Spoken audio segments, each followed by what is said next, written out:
Hello ka-fishy! Welcome back again for another video. And for this video nga ay andito tayo ngayon sa Oroquieta City para i-witness ang bonsai exhibit. So sa video na ito ay walang isda, puro bonsai lang. So let's go! So andito nga kami ngayon sa Oroquieta City mga ka-fishy, kung saan dito mo makikita itong higanting pusit. So una nga pinuntahan namin dito mga ka-fishy is itong dalampasigan. Maganda kasi ang panahon ka-fishy kaya kinunan ko ng video. And after nito ay hinanap na namin kung saan ang venue ng bonsai exhibit. Meron ngang maraming activity ang Oroquieta City mga ka-fishy kasi malapit na ang kanilang Inugbog Festival. And after minutes of searching ay nahanap na namin ang venue ng bonsai exhibit. Pagdating nga namin dito ay para kang nasa Japan kasi klase-klaseng bonsai ang makikita mo. At enjoy na enjoy ang mga anak ko dito mga ka-fishy kasi first time nilang makakita ng maraming bonsai.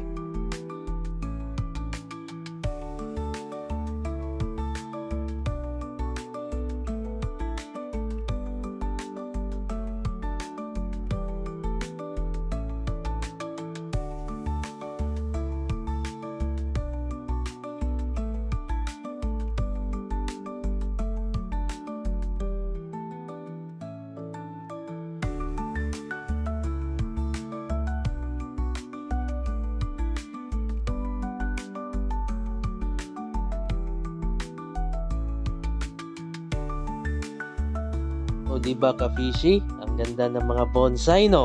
Ang mga bonsai nga ay isang maliit na kahoy na pinalaki sa maliit na container at tinuturuan ang mga punong bonsai na lumaki sa hugis na kaakit-akit sa paningin.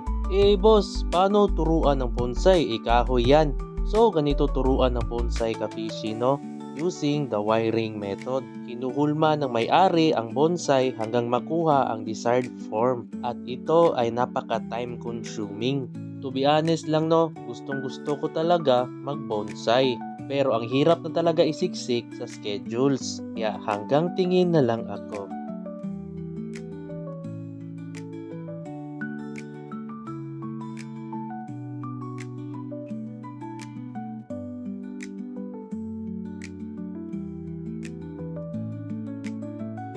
At alam mo ba, ang unang gumawa ng mga bonsai ay ang mga Chinese? Yes, ang mga Chinese ay ang unang gumawa ng sinaunang bonsai 2,000 years ago.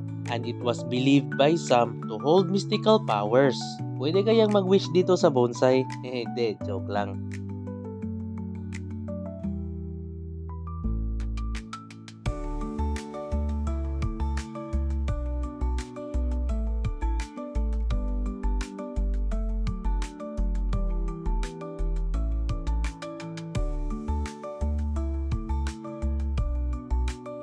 From China ay inintroduce ng mga Chinese to the Japanese during the Kamakura period, and from there, the Japanese refined many of the original Chinese techniques leading to the unique style known as bonsai that is recognized globally.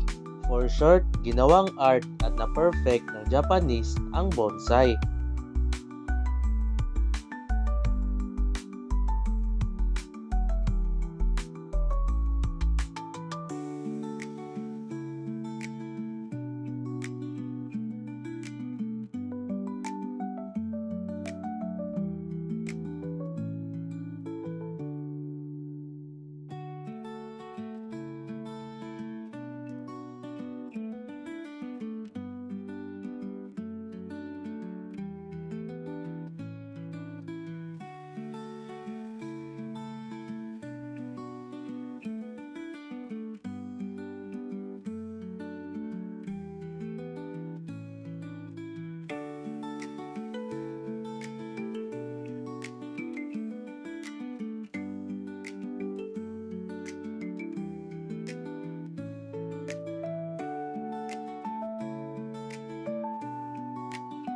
Siya nga old. Sige, swerte kay favorite na ba yung naka-flower? Video na eh.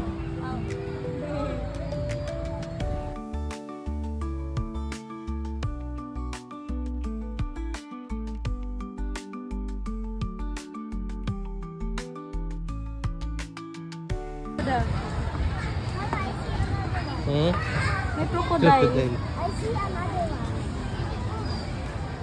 Wow, nindot. And if gusto nyong makita ang exhibit, dito pa sila bukas.